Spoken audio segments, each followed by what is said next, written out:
Hujan mengguyur deras malam itu. Petir sesekali menyambar di langit, menerangi wajah seorang pria bernama Arga, yang berdiri di depan toko kecilnya yang kini sudah tutup. Papan dijual bergoyang tertiup angin. Di balik kaca toko, rak-rak kosong dan debu menjadi saksi kejatuhan usahanya. Arga menatap papan itu dengan mata merah. Dulu tempat itu penuh pelanggan, tapi kini hanya sunyi yang tersisa. Ia menunduk menahan air mata yang hampir jatuh. Aku cuma mau hidup normal. Kenapa harus serumit ini? Gumamnya lirih. Beberapa jam kemudian Arga duduk di warung kopi tua di pinggir jalan. Warung itu sepi. Hanya ada suara hujan yang menetes di atap seng. Pemilik warung, lelaki tua berwajah keras namun ramah, menyodorkan segelas kopi hitam. Kau kelihatan capek gak? Tokomu tutup? Iya Lek, bangkrut, barang nggak laku, utang di mana-mana. Aku nggak tahu lagi harus apa. Lelaki tua itu diam sejenak lalu menatap keluar jendela. Ada satu cara, tapi nggak semua orang sanggup. Arga menatap heran, cara apa? Di Gunung Madiang ada orang yang bisa membuka jalan rezeki. Namanya Sapu Jagat. Tapi kalau kau datang ke sana, jangan bawa niat main-main. Sekali masuk perjanjiannya, tak ada jalan keluar. Arga mengernyit mengira itu hanya lelucon. Tapi ketika lelaki tua itu berbicara, matanya tampak serius. Terlalu serius, malamnya, di rumah yang sederhana, Arga duduk di kursi ruang tamu. Anaknya Lila sudah tidur lelap di kamar. Istrinya Rini tertidur di sofa masih mengenakan pakaian kerja. Lampu temaram membuat bayangan di dinding tampak seperti makhluk hidup yang bergerak pelan. Di atas meja, lembaran surat utang menumpuk, merah semua. Arga menatap uang di tangannya. 100.000 terakhir, Tuhan. Kalau engkau masih dengar, tolonglah aku, bisiknya dengan suara serak. Namun jawabannya bukan datang dari langit. Sebuah ketukan pelan terdengar dari jendela. Tok, tok, tok. Arga mendekat. Tak ada siapapun. Namun di kaca jendela menempel sehelai daun kering. Di atasnya dengan tinta merah tertulis, "Jangan takut pada gelap karena gelap membawa terang." Arga merinding. Ia menatap daun itu lama. Lalu angin berhembus meniupnya masuk ke dalam rumah. Di dalam daun itu terselip sepotong kain merah kecil. Hanya satu kata yang tertulis di situ, "Datang." Menjelang tengah malam, Arga tak tahan lagi. Ia mengenakan jaket, mengambil senter, dan berjalan menembus hujan. Suara langkahnya di lumpur bercampur dengan napasnya yang berat. Semakin jauh ia melangkah, semakin sepi sekitarnya. Begitu memasuki kawasan hutan, suara jangkrik pun lenyap. Hanya ada bunyi hujan, petir, dan desir angin yang sesekali seperti berbisik memanggil namanya. Arga. Ia sampai berhenti. Menoleh ke belakang. Tak ada siapa-siapa. Di depan sana, samar-samar ia melihat sebatang pohon besar yang miring ke arah sungai. Seperti yang dikatakan lelaki warung tadi. Di bawah pohon itu berdiri gubuk tua. Ada asap dupa mengepul dari dalamnya, dan cahaya merah redup menembus sela dinding kayu. Arga mendekat perlahan. Pintu gubuk itu terbuka dengan sendirinya, mengeluarkan suara derit panjang. Bau belerang dan kemenyan langsung menyeruak. Di dalamnya duduk seorang pria tua berselimut kain hitam. Wajahnya tertutup sebagian, hanya terlihat mata yang berkilat merah dalam cahaya dupa. Di depannya semangkuk darah ayam hitam masih hangat. Kau datang bukan karena ingin kaya. Suara itu serak dan berat. Tapi karena takut miskin. Arga membeku. Kau tahu namaku. Aku tahu semua nama yang dipanggil oleh rasa putus asa. Sapu Jagat berdiri. Tubuhnya kurus tinggi, gerakannya lambat seperti tidak menapak tanah. Ia mengambil sehelai kain merah, lalu menggores jari Arga dengan pisau kecil. Setetes darah menetes di kain itu. Mulai besok rezekimu terbuka, bisiknya. Tapi setiap bulan, satu yang dekat denganmu akan datang padaku. Arga menatap ngeri. Maksudmu, tumbal? Sebut saja keseimbangan. Petir menyambar keras di luar gubuk. Lampu minyak padam. Kegelapan menelan segalanya. Arga terbangun keesokan harinya di tepi hutan, tubuhnya basah kuyup dan kedinginan. Ia menatap sekeliling, gubuk itu lenyap. Yang tersisa hanya tanah hitam gosong dan bau belerang samar. Dengan langkah goyah, ia kembali ke rumah. Rini langsung memeluknya begitu Arga membuka pintu. Kamu dari mana, Ga? Semalaman gak pulang? Aku hampir lapor polisi. Aku cuma tersesat. Rini menatap ponsel di tangannya, lalu berkata dengan suara bergetar. Gah, kamu lihat ini. Arga mendekat. Saldo rekeningnya bertambah. Bukan sedikit, tapi 2 miliar rupiah. Aku nggak ngerti, Ga. Tiba-tiba ada transfer besar masuk pagi ini. Arga membeku. Tangannya gemetar, keringat dingin menetes di pelipisnya. Rini tersenyum haru memeluk suaminya erat. Akhirnya doa kita dijawab, ya. Tuhan masih sayang sama kita. Arga menatap wajah istrinya lama. Senyum Rini terasa begitu hangat. Terlalu hangat untuk dunia yang sebentar lagi akan membeku. Iya, Rin, katanya lirih. Mungkin bukan Tuhan yang dengar. Malam kembali datang. Arga berdiri di depan jendela rumah barunya yang kini terang benderang. Namun di luar seekor burung gagak hinggap di pagar, menatapnya dengan mata merah menyala. Dari kejauhan samar-samar terdengar suara gamelan pelan dan bisikan yang memanggil namanya. Arga. 1 bulan lagi, Arga memejamkan mata. Air matanya jatuh, dan di kejauhan di balik kabut hutan gubuk tua itu berdiri kembali. Asap dupa mengepul, seolah menunggu tumbal pertama. Gubuk tua itu berdiri kembali di balik kabut hutan. Asap dupa mengepul perlahan, seperti napas sesuatu yang tak seharusnya hidup. Dan di dalam rumah barunya Arga membuka mata. Entah mengapa, ia merasa seperti seseorang sedang menatapnya dari luar jendela. Burung gagak yang tadi malam bertengger kini sudah tak ada, tapi bau dupa masih tercium samar di kamar. Ia mencoba menepis pikiran aneh itu. Lalu berdiri dan melihat ke arah cermin. Di ujung mata, ia melihat bayangan hitam berdiri di belakangnya. Tapi ketika ia menoleh, tak ada siapapun. Beberapa minggu berlalu, kehidupan Arga berubah total. Ia membeli mobil baru, rumah yang lebih besar, bahkan membuka toko baru yang langsung ramai pelanggan. Orang-orang di kampung mulai menyebutnya Arga si Dermawan. Ia sering membantu tetangga, membangun musala, dan menyumbang untuk yatim piatu. Namun setiap kali ia menatap wajahnya di cermin, bayangan hitam itu selalu muncul, semakin jelas dari hari ke hari. Rini tampak bahagia, meski kadang ia mengeluh soal suara tangisan anak kecil di malam hari. Mungkin suara dari rumah sebelah, kata Arga menenangkan, walau ia tahu rumah sebelah itu kosong. Dan setiap malam tanggal 7, bau anyir darah memenuhi seluruh rumah. Awalnya samar, lalu semakin tajam, sampai Arga terbangun dengan napas memburu. Malam itu, hujan turun lebat lagi. Sama seperti malam ketika Arga ke hutan dulu. Ia tak bisa tidur. Pikirannya terus teringat pada kalimat terakhir dukun itu. Setiap bulan satu yang dekat denganmu akan datang padaku. Tepat pukul 12 malam, listrik padam. Rumah menjadi gelap gulita. Arga berjalan pelan ke dapur mencari lilin. Namun langkahnya terhenti ketika ia mendengar suara ketukan dari pintu depan. Tok, tok, tok. Siapa malam-malam begini? Gumamnya. Ia membuka pintu perlahan. Angin malam langsung menerpa wajahnya. Tak ada siapa-siapa, hanya genangan air hujan di teras. Namun di genangan itu ia melihat pantulan seseorang berdiri di belakangnya. Arga membalik badan, kosong. Ketika ia menunduk lagi, pantulan itu sudah hilang. Tapi di tempatnya berdiri, tersisa jejak kaki berlumpur yang menuju ke arah kamar Lila. Arga berlari ke kamar anaknya. Pintu terkunci.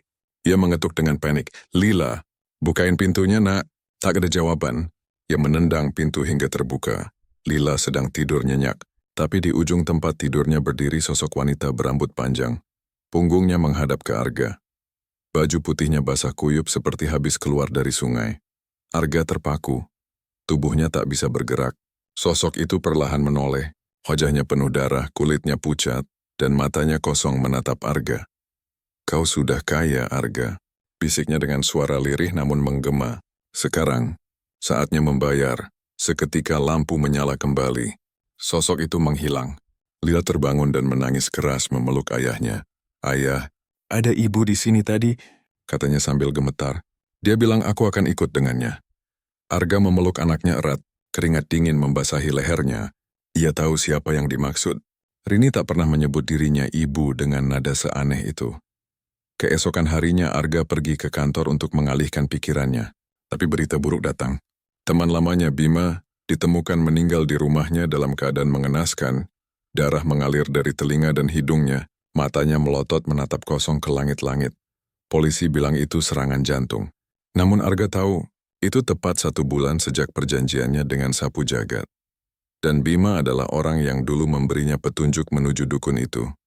Arga menatap foto Bima di koran. Wajahnya tenang, tapi di bawah matanya ada bekas garis merah seperti luka bakar. Tidak, bukan dia yang seharusnya Gumamnya dengan suara gemetar. Tapi jauh di dalam hatinya ia tahu, perjanjian sudah mulai menagih. Malam berikutnya, Rini sedang memasak di dapur ketika mendengar suara langkah kaki di belakangnya. Tidak ada siapapun, namun panci di kompor bergoyang pelan, sendok jatuh, dan bau anyir yang menyengat memenuhi ruangan. Ketika ia melihat ke lantai ada jejak kaki berdarah menuju sumur belakang rumah. Rini menjerit memanggil Arga. Ketika Arga tiba, semua sudah lenyap. Jejak kaki itu hilang. Aku nggak mau tinggal di sini lagi, nggak. Rumah ini aneh. Tenang, Rin, nanti kita pindah ya. Aku urus semua. Namun malam itu, saat Rini tertidur, Arga mendengar sesuatu dari arah sumur. Suara lembut yang ia kenal, suara Rini sendiri. Arga, aku takut. Ia mendekati sumur perlahan. Di dalamnya air beriak. Seseorang tampak berdiri di dasar sumur. Wajahnya mirip sekali dengan Rini, tapi matanya hitam sepenuhnya. Jangan lupa janji kita, bisik sosok itu sebelum menghilang ke dalam air. Arga mundur dengan tubuh gemetar, menutup sumur itu dengan papan kayu. Namun dari balik papan terdengar suara tawa kecil, tawa Rini. Keesokan harinya Arga menemukan seekor burung gagak mati di depan pintu rumahnya. Di paruhnya terselip selembar kertas merah, sama seperti kain perjanjian dulu. Tulisan di atasnya kini lebih jelas. Tumbal pertama sudah diambil. Bersiaplah untuk yang berikutnya. Arga memandangi tulisan itu lama. Tangannya bergetar, keringat dingin menetes di pelipisnya. Ia menatap ke arah rumah, dan dari jendela lantai atas tampak bayangan Rini berdiri, menatapnya tanpa ekspresi. Dan di belakangnya sesuatu berwarna hitam tampak memeluk bahunya.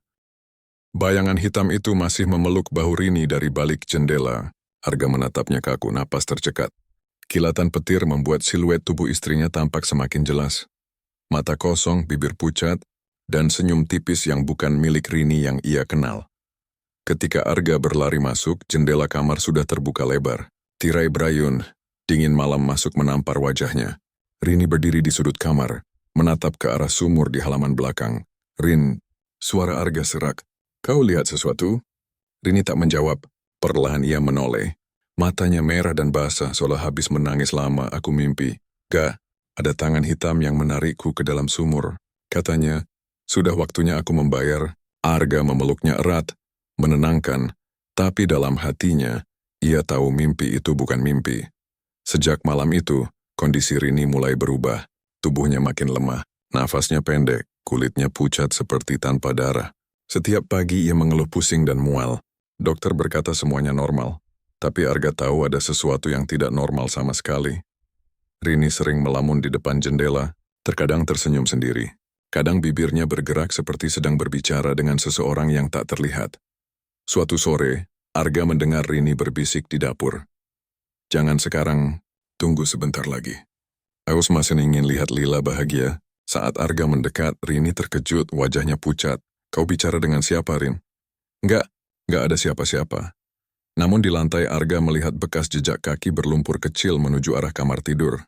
Bekas kaki seorang anak malam hari, suara itu datang lagi. Tangisan lirih dari bawah lantai rumah. Arga terbangun menyalakan lampu dan mendengar dengan jelas, Ayah, tolong ibu. Dia takut gelap. Arga berlari ke kamar Lila. Anaknya tidur nyenyak. Ia pun mengambil senter dan membuka pintu ruang bawah rumah, tempat penyimpanan barang. Tangisan itu semakin jelas seperti suara Rini. Ia menyorotkan cahaya ke bawah. Ada bayangan seseorang berjongkok di pojok ruangan.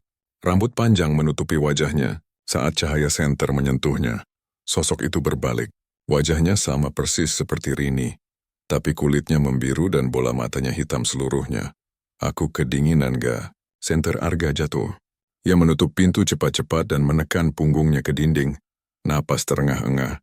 Namun dari balik lantai suara itu masih terdengar. Aku kedinginan, Ga. Buka pintunya lagi. Rini kini tak bisa bangun dari tempat tidur. Tubuhnya dingin. Kulitnya semakin pucat seperti disedot warnanya. Dokter bilang tak ada penyakit apapun. Semua hasil tes normal. Arga duduk di samping ranjang sambil menggenggam tangan istrinya. Rin, bertahanlah.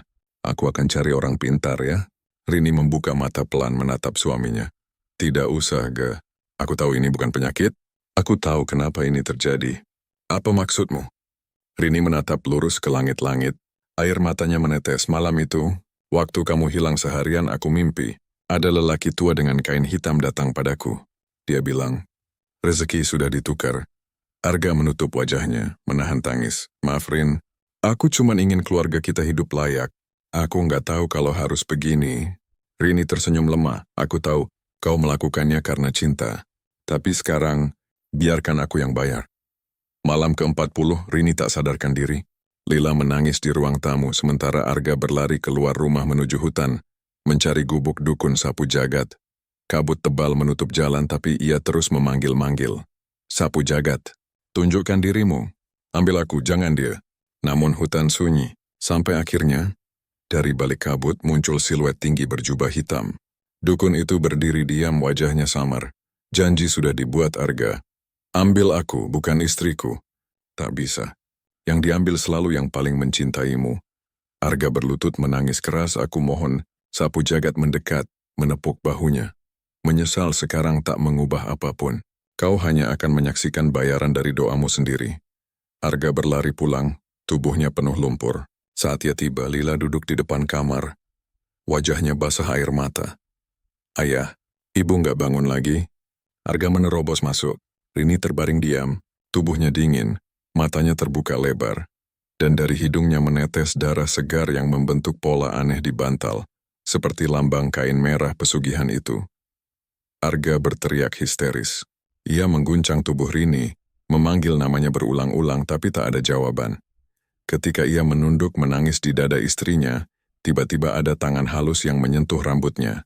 Ia mendongak, wajah Rini tersenyum tipis. Aku sudah lunas, Ga. Jangan menangis. Tubuh Rini perlahan menghitam, lalu hancur menjadi abu.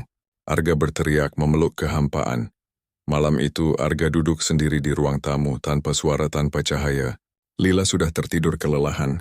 Di meja tergeletak foto pernikahan mereka. Namun sesuatu membuat Arga tercekat. Di foto itu, kalung merah pesugihan yang dulu ia kubur di hutan kini tergantung di leher Rini. Tiba-tiba lampu berkelip. Dari dapur terdengar suara bisikan lembut. Kau yang memanggilku, Arga. Arga menoleh. Dan di sana, di antara kegelapan dapur, sosok Rini berdiri. Tubuhnya kabur seperti asap, namun senyumnya utuh seperti dulu. Aku masih di sini, Ga, untuk menjemput yang berikutnya.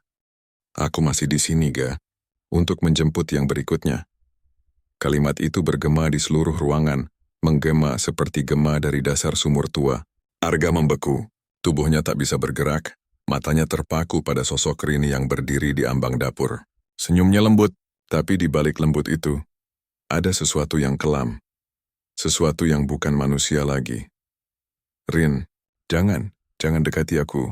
Rini melangkah pelan, setiap langkahnya meninggalkan bekas jejak kaki hitam di lantai. Udara di sekitar mereka menjadi dingin menggigit, hingga napas Arga tampak seperti asap. Aku sudah lunas, Ga, tapi bayaran tak berhenti padaku.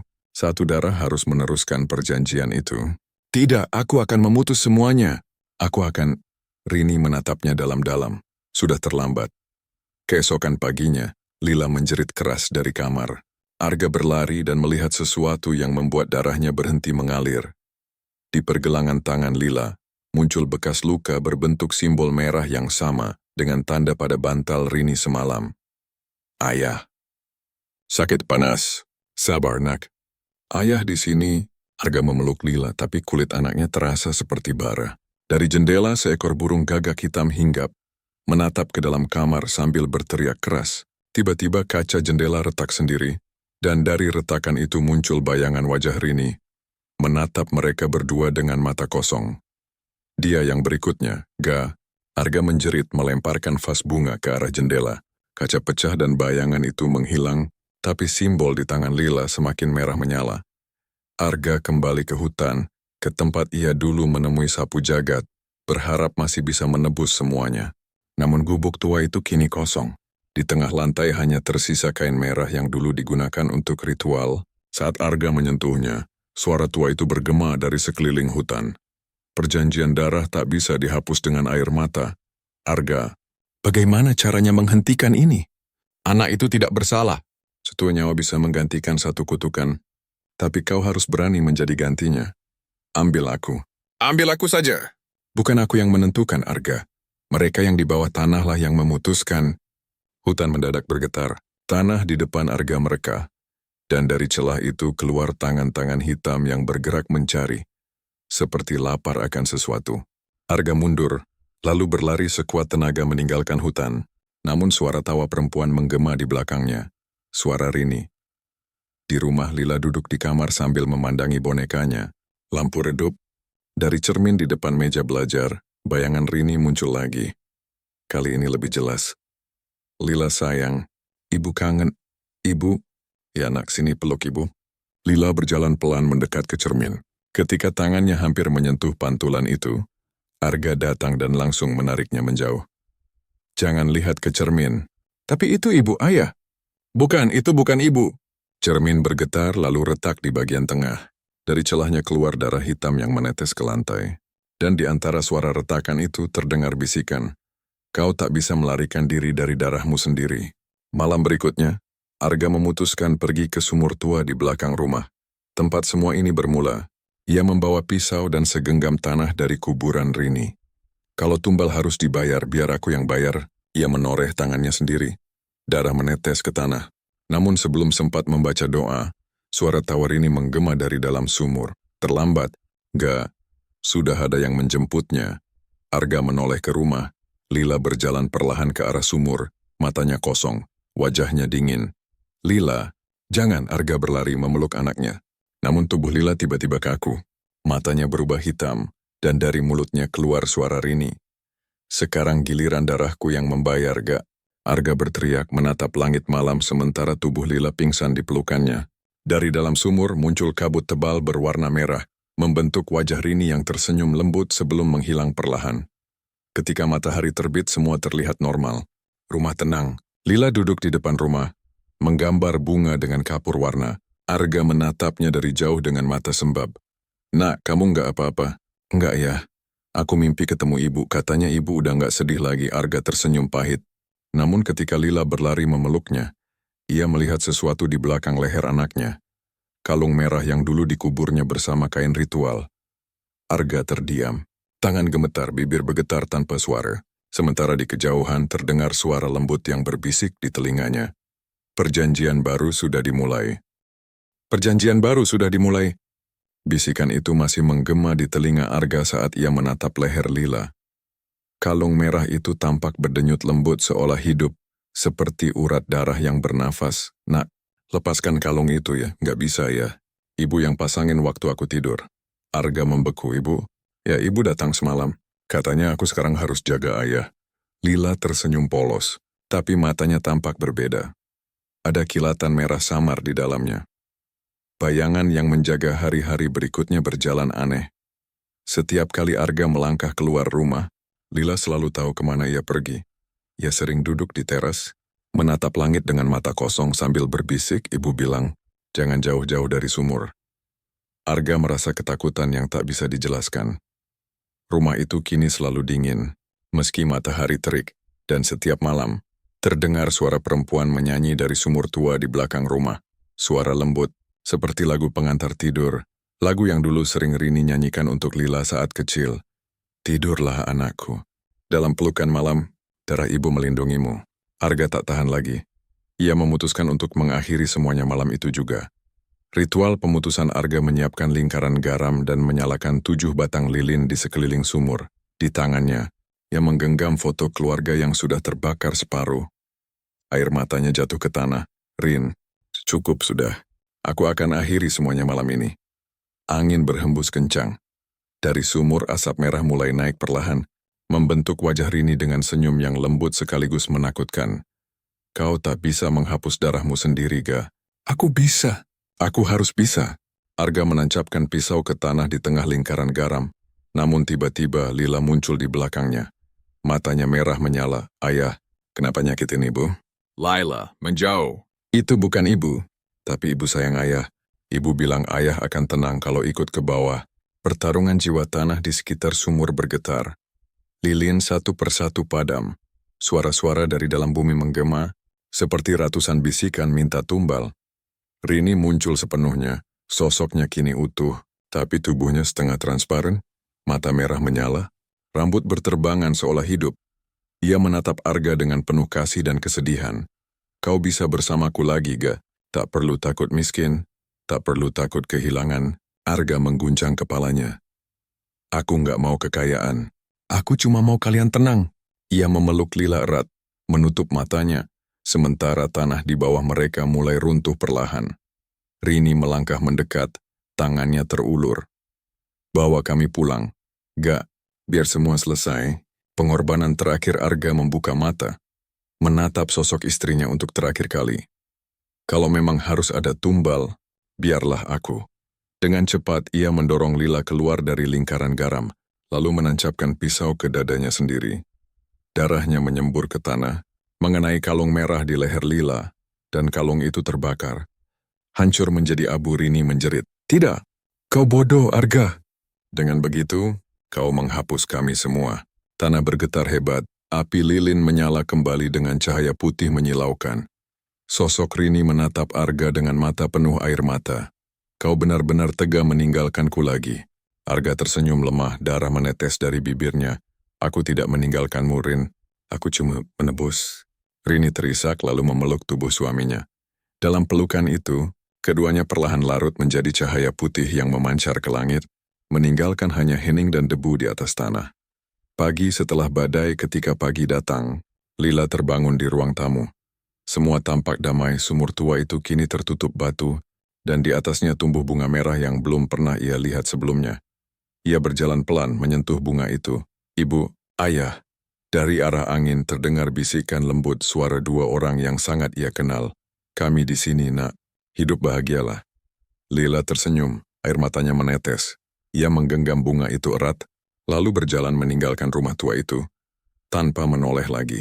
Dan ketika ia pergi, di balik jendela rumah, bayangan Arga dan Rini tampak berdiri berdampingan, menatap kepergiannya dengan senyum damai. Keheningan yang kekal. Beberapa bulan kemudian rumah itu kembali kosong. Orang-orang desa bilang, setiap malam bulan purnama, mereka mendengar suara perempuan menyanyi pelan dari arah sumur. Lagu yang sama, lagu pengantar tidur seorang ibu untuk anaknya. Tak ada yang berani mendekat. Karena setiap kali seseorang menatap bunga merah di atas sumur itu terlalu lama, kelopak bunganya berubah menjadi mata yang menatap balik.